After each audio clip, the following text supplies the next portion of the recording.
Welcome to Focus on the Candidates. I'm Cynthia Pooler. My guest today is Phil Ehr, and he is running for Congress in the state of Florida. So, Phil, you just said you there's an interesting story attached to your last name. Tell us about it.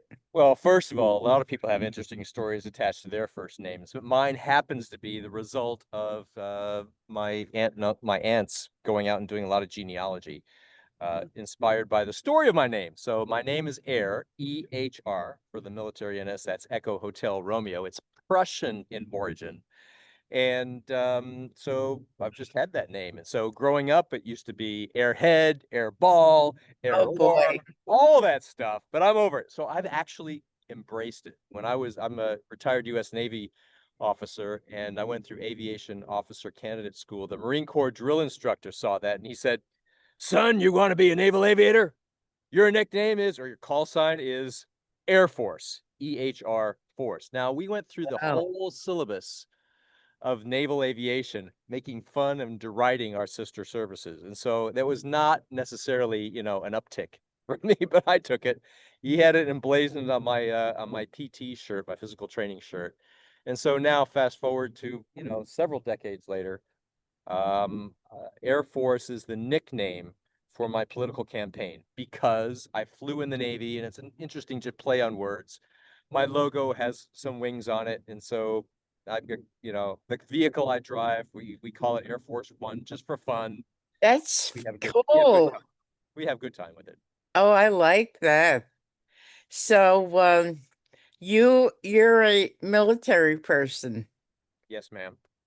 and now you decided to go into politics. Is this the first time you've ever run? No, I was compelled to run when I saw what was happening to our country in 2016. I had a career in the United States Navy, and like a lot of other people who serve, we were professional, and my professional in our service. I was an enlisted sailor. My first mission was a Mariel boat lift in 1980, helping to rescue Cubans, and then I progressed and finished my college degree at sea. Best mathematics I've ever done, by the way. So, it's second class petty officer air was rewarded by the Navy with orders to aviation officer candidate school. And then I went through the remainder of my career flying aircraft, a little bit off of ships, very tiny bit, but most of it off of land-based naval aviation and signals intelligence. So I say that to you asked, about my entry into politics. I took my oath seriously when I retired from the Navy after raising a family, serving almost all my time overseas. I recognized our country was in trouble. I retired in 2008. I had the privilege then to be Mr. Dad to our children, help them get around to their party events and places that a lot of times I hadn't been around for. So I did that, uh, volunteered in my community in various ways. And then I saw that in 2016, I saw a candidate for national office whose character was unsatisfactory, to say the least. I looked and I was living overseas in London, England. My wife's an attorney. She has a career out there. Our girls were raised over there. And by the way, one feels more American than British. The other one feels more British than American. So we're a transatlantic family. Go figure. But I look back at my home district where I've been voting for the past 20 years, which was Pensacola, Florida. And in 2016, there was an open seat, and a guy named Matt Gaetz ended up winning. In that election, it was his first election. He he didn't have a single word critical to say of Mr. Trump, and neither did the five other Republicans. I was affiliated with the Republican Party for voting purposes. I was not active, but I voted. And none of those six had a critical word to say about Mr. Trump or his character or what he promised to do to shatter the NATO alliance and our security, from my opinion. So I was compelled to get involved. And by the way, not only did none of those had a critical word to say, but one of them was my flight school classmate. Another one was a retired Navy captain, and another one was the son or grandson of a former chief of naval operations. And I just, I just I couldn't stand myself. So I began tweeting, and it was very unsatisfactory to tweet without any action. So, with my wife's permission, I called in from London, England. I called in to the head of the Democratic Party in Escambia County, which is where Pensacola is located. And I said, "Hey, I'm thinking about moving back to the district, changing parties, and running for Congress. What do you think?" And she gave me a response I wasn't anticipating. "Come on down." And she introduced me to the 2016 Democratic nominee, who is an Air Force vet. And he told me that he's no longer interested in running, would love to introduce me to his volunteers and help me pick up where I left off. So, with my wife's blessing, I moved to Pensacola and ran and got trounced in the 2018 cycle. I just got walloped. Not because I didn't fit. I was welcomed warmly across the family of Democratic uh, political people, and the veteran community there across the board, Republicans, Independents, everybody, liked to see a career military officer run. But nonetheless, I was beat in the Democratic primary because I couldn't say the phrase Medicare for all without understanding the financing of it, and because it was the Me Too time, and Mm. I didn't have anything wrong with respect to harassment of women and the abuse of those horrible abuses, but I was just kind of wrong. So so I got beat, got right behind the Democratic nominee who kind of stopped running after she beat me in the primary. Uh, I offered to help. She said, "Well, no, thank you. I'm going to sneak up on Nat Gates like I snuck up on you," which was, oh, come on, man. But in 2020, I was able to achieve the Democratic nomination in Northwest Florida and ran against Matt Gates. I thought then, to my naivete was showing um, that being military in the congressional district that had the most military of any in the nation, active duty, families, retired, all of it, various services, that surely I'd be able to break through the tribalism that is inflicting our country, but I could not. I did do better than all Democrats in the past 20 years before that. And by votes, which is the important thing, but also by fundraising by a huge margin. But that's by the by. So I took a break for 2022. I ended up moving to South Florida, where I am now, and I ran in 2024 as a new person in South Florida, and I got beat by 27 points. Mm. 27 points, but I'm at it again. And what's different this time is that I'm established. I fight with neighbors and with communities across the district, from Key West to Key Largo to Homestead, Florida, to Sweetwater, to the Hammocks, where in West Kendall, where I live. And we go together to county venues and municipal venues to fight. So they know that I will fight for them for reducing costs and for eliminating corruption and turning the government back over to the people. Mm. So Matt Gates is no longer in Congress. What was it like to run against him? Yeah. What's it like to run against anybody who harasses women and who uses lies and distortions and dismissive attitudes against anybody? It was nondescript in that his strategy was to ignore me, and it worked. I was my campaign manager said, and I was saying, well, where is Matt? He doesn't have any signs up. He's not going to any of these forums. He's not interacting in the district. And I was reminded that, well, actually, at that time, this is 2020, he was campaigning every day on Fox News. He was on national TV doing his thing, whether it be early on with his gas mask on the House floor or just one outrage after another of pushing the norms of behavior and shocking everybody on the little screen. And that little screen was in everybody's mind. One of my warfare specialties is electronic warfare. Actually, it's my primary warfare specialty, electronic warfare, which has to do with taking a radar and other elements that are in the broad electromagnetic spectrum and taking control of it, making the enemy see things on his radar that don't exist, hiding things that we want to hide, and spoofing, pretending we are who we're not, and detecting the other side spoofing. And that is what I viewed and many people have viewed as what's happening right here in our country in the political realm. And I was dismayed to see that Mr. Trump and the MAGA people, in my opinion, are treating the American people like enemy combatants in an information war, where every lie and every uh, um, spin and every industrial strength spewing is like a munition coming for your brain and manipulating you.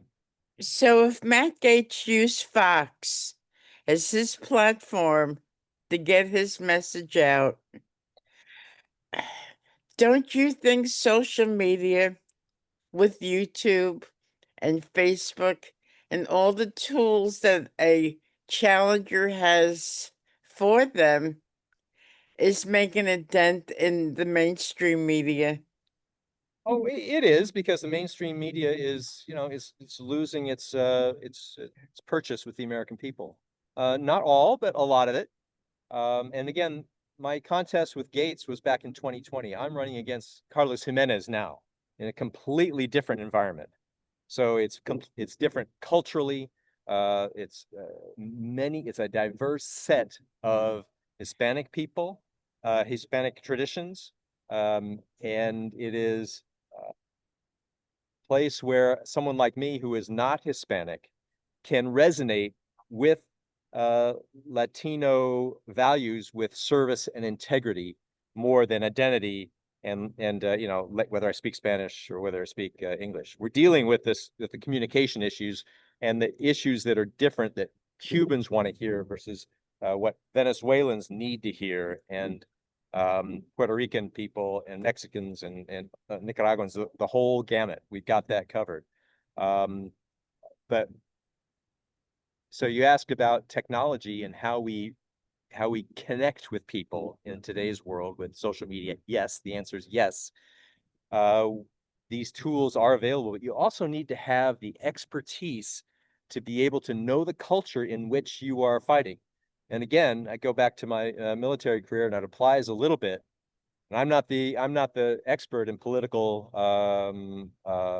infrastructure and the new tools that are out there, but I have people on my team who are, and they recognize that you need to have a targeted, person by person, voter by voter approach, and that is digital, and that is also where you show up as a candidate.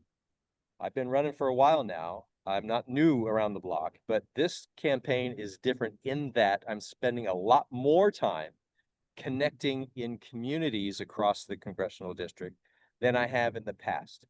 I'm less concerned about fundraising at this stage, a year out from the election. I am much more concerned and making headway, big headway, by driving some behavior of my opponent, Carlos Jimenez, and we can talk about that if you're interested. I'm driving discussions in the county of Miami-Dade government, not by myself, but with others, and I'm having an impact. And also with the city of Miami, which is outside of my congressional district, but important for our region. So, can you elaborate on that? You know, Great. I'm so glad you asked. Which one would you like first? whatever you want to feel, whatever, however you feel comfortable. Okay, let's talk about the diversity of the 28th congressional district. For your audience, the 28th district is the southernmost in the state of Florida. So it's southwest Miami-Dade County, a lot of the Everglades all the way out to the Gulf Coast. A lot of alligators there, but no people, because this northern boundary is south of where people live. But a lot of the outskirts of Miami, and the Florida Keys. So the big cities would be Homestead, Key Largo, Key West, in between, Sweetwater to the north. The National Hurricane Center happens to be located in the district, as the Florida International University is, and just a lot of suburbs there. So the big issues for everybody's daily life is, well, like everybody in the country, is healthcare costs now. We're talking on Monday, the 3rd of November, the day Mhm. prior to very important races nationally, as it'll be bellwethers, the governor of the state of the Commonwealth of Virginia, the governor of the state of New Jersey, and the mayor of the city of New New York. York. Yeah, so those things are on mine, but also the ACA tax exemptions uh, have been lifted, and so there's a couple who came to me yesterday who said this is the couple who the man has a job, his health care is taken care of by his company.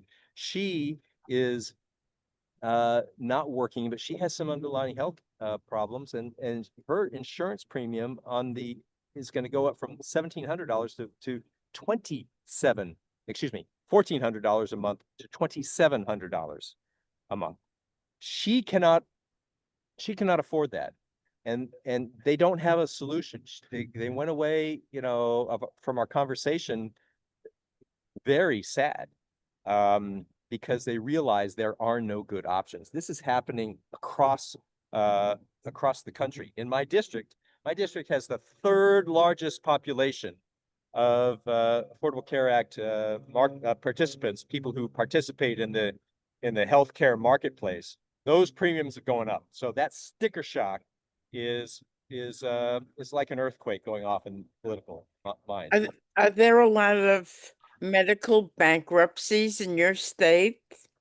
Yes, there are. I don't have the statistics of it, but I do know, regardless of what the number is, it's going to go up because of inaction by Congress. Congress is not only broken, Congress has turned itself almost into an irrelevancy by continuing to give power to the executive, who is at present abusing that power.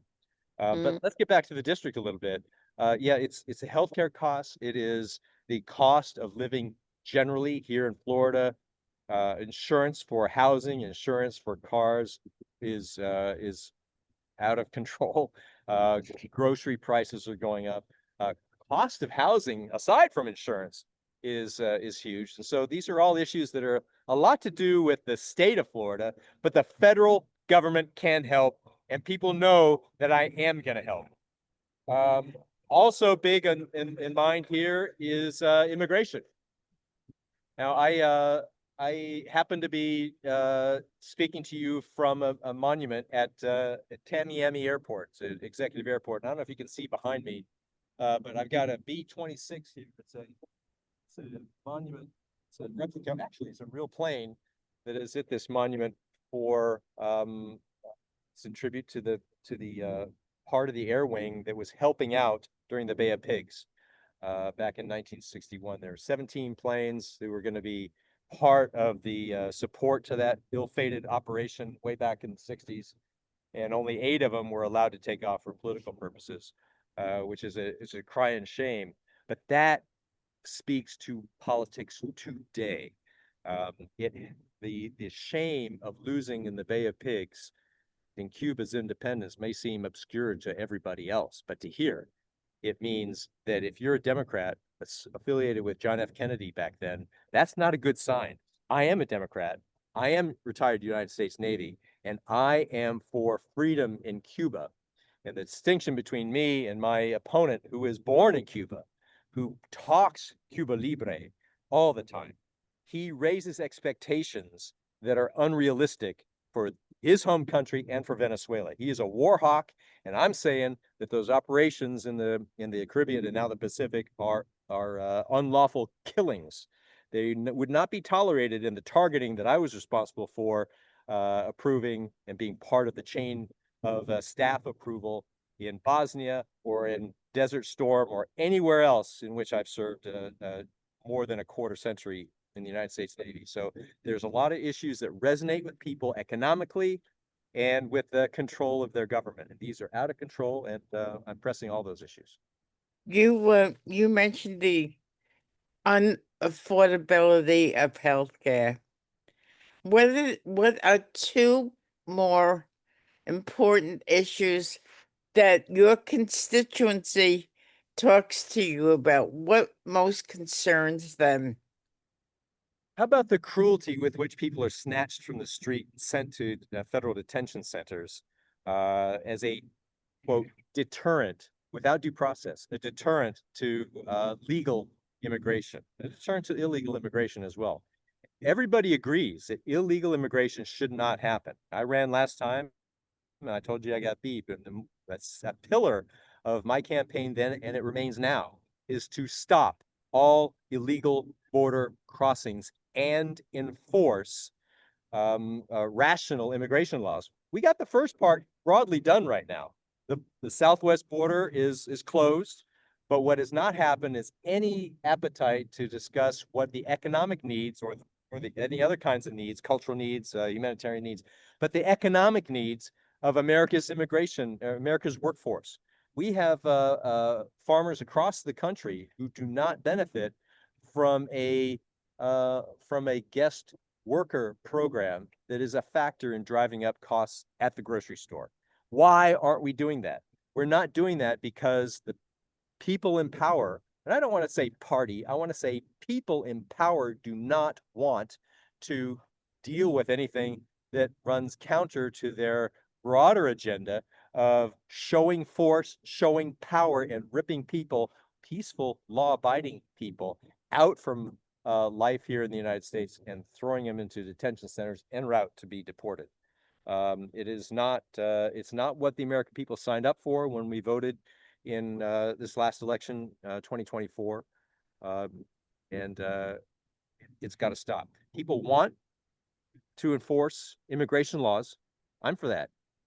We don't want the cruelty and the wanton violence that is being perpetrated in our communities across the country, in our cities, with our military that's being abused in that fashion, being abused many other ways, and at sea. Okay. Now you're down south and you're talking about Cuba and stuff. What's your opinion of Venezuela? Venezuela, the leader Maduro is a illegitimate leader. He stole the election. Machado and Maria Corina, they are the people that need to be in power. They're not in power. So it's an illegitimate regime, and it is also a drug trafficking participant. The extent of fentanyl that is coming through there is unknown to me. I find it hard to believe anything that comes out of the Trump administration with respect to national security because they are not transparent. They are not giving the details. And when they find some survivors from their targeted killings at sea, what do? They don't bring these narco traffickers into the United States for trial to face justice. No, they take them and send them back to, one case that was Colombia and Trinidad and Tobago, something like that, where they are afraid to put those survivors of U.S. strikes on trial because they know that what they'll say is going to undermine their program of just killing for the purpose of being cruel, for the purpose of deterrence, so-called, and for the purpose of desensitizing you and me from thinking that, the military can just go in and do whatever the heck we want, regardless of the rule of law. That is counter to a professional military, that which you and I and the rest of the country expect. Now you're talking about drugs in Venezuela, but Venezuela is rich in natural resources. Yes. We covered we covered Covet, COVID covered, covet, yes, covet. right, their their oil, Yeah. their natural resources. I Yes, think ma'am. that's why we're getting into Venezuela. Well, it's easy. No, I won't say it's easy. It is tempting to place that kind of a sticker on all of our motivation. And to a large extent, I wouldn't argue with that. But it is not the whole picture. The big picture here, in my opinion, and it's backed up by lots of other people who watch the world go round is the exertion of authoritarian rule outside of the rule of law in a country that defines itself by a constitution and the rule of law. What unique qualities will you bring to the table if you're elected? Well, unique is all in context of where I am. It's unique to have a politician in South Florida, somebody who's seeking office, actually hold town halls and discussions and show up for people for local needs or not. Um, Carlos Jimenez is my opponent. He does not show up for anything that is interacting with people in real time. I have been with him at a service academy, you know, recruitment event where he comes in, gives a speech, and leaves. I have not been with him because he doesn't show up to candidate forums last time. Well, he's too busy. He's too big for that. He does not show up for public discussions of anything that goes on in Washington or Tallahassee or here locally. One of the things I've learned, I'm running for federal office, but uh, on Wednesday, I've been invited to a forum out in our agricultural area called the Redland, and the forum is about roads and potholes. Roads and potholes. I'm a federal congressman to be. I'm Mhm. interested in roads and potholes. Why?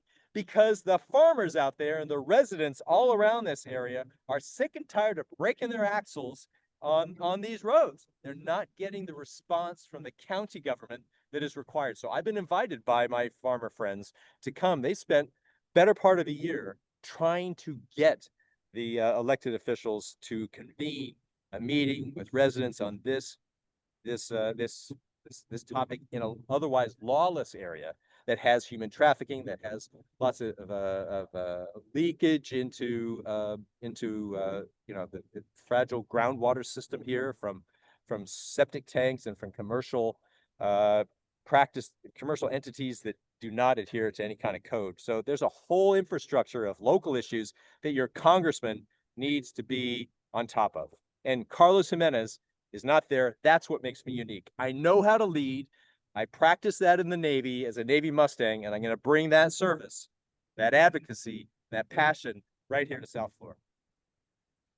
There's a lot of hate and division in this country. What do you say about that? Um, let's deal with issues forthrightly and and uh, and honestly. Uh, One of the other things that allows me to say that, and it makes sense to the military veteran community. I go to a lot of veterans events in Doral, in Homestead, and other places. And the military is not, it's not unique to America in that we we we have people of different views, people who love what's happening as much as people who hate what's happening. But what we can do when we get together is we can address these issues on the basis of a shared experience in the service, and on the basis that we know going forward that that our primary allegiance is to our country, is to the rule of law and democracy, and it is to service. Service before self is one of the things that the U.S. Air Force is one of their core values. Service before self, and that ethos translates throughout the services and in the veteran community. So when I come to a public debate on this, that, or the other thing, you know, healthcare, taxes, immigration policy, enforcement, you know, ICE, unprofessional ICE officers around here just running amok in our communities. They know I'm coming with a spirit of patriotism and a spirit of getting things done, and uh, we don't back down. They don't back down a lot of times. I don't back down, but both of us often have a different and an increased perspective about the issue, and sometimes we're able to convince each other of a different path. I'm out there convincing people that our country needs a different path from corruption, from wanton cruelty, from abuse of working people across the United States. I think one way to solve corruption, and that's why I'm investing my time into my YouTube channel. We've got to have a whole new slate of people in Congress and, down ballot who might not be as corrupt or not corrupt at all. Because until we change the people in elected office, it's not going to change. Throw the bums out. You betcha. I'm with you. Right. Right. So, do you think of politics as theater? If so, why or why not? Politics is not theater, but there is an element of communication that only theater can offer. So, when you've just heard me giving some answers right now, I could have been sitting at a desk with my hands crossed, with keeping my shoulders straight and no expression on my face and saying it, and it would not connect as much as it does by showing how I feel. And that is the essence of theater, showing how you feel. What's corrupt about theater and politics is when it's not authentic. When you're making stuff up, when you're riling yourself up to project something in which you don't really believe. And what's been happening in our country when you purposefully go out to show passion laced with lies in an industrial sense and go out to manipulate people's emotions. And that's what's happening. We've got to put a stop to that too. So, if anybody wants to volunteer for your campaign, donate some money, how could they reach out to you? Okay, what I would like you to do, please, ladies and gentlemen, is go check me out on social media on all the platforms. Remember my name, Phil, Phil, dot EHR. That's Echo Hotel Romeo, Phil Ehr. See what I'm up to. I have a good record of my campaigning activities. And if you happen to agree with where I'm going, join us. Join us with your small dollar contribution, your large dollar contribution. You'll be able to see links there. But it is my website. It needs to be updated. It's still, it needs to be updated. Things change a lot, but it is there. EHRFOR Congress.us. But again, Phil Ehr on Twitter, X Phil Ehr on Blue Sky, Phil.Ehr on YouTube, on Instagram, and many other places. Please do pay attention to this race.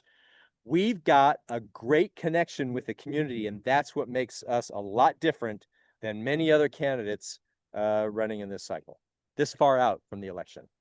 And watch Right. what happens tomorrow with my friend Mikey Sherrill. She and I happen to serve together in the United States Navy, I predict.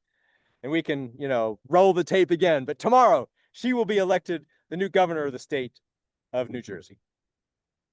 Okay. I'm going to hold you to that. All right. So you've been listening to Phil Ehr. I'm Cynthia Pooler. This is Focus on the Candidates. If you like what you heard, please subscribe to my YouTube channel. And everybody listening to this, mark your calendar. I'm creating a new holiday for candidates. It's called National Candidate Recognition Day, the first Saturday in August. We're coming up to the 250th birthday of the United States. Let's honor all the candidates who have run over the years who made sure that we reached 250. Thank you, everybody. Thank you, Phil. Thanks. I look forward to talking with you again. Have a great day. Thank you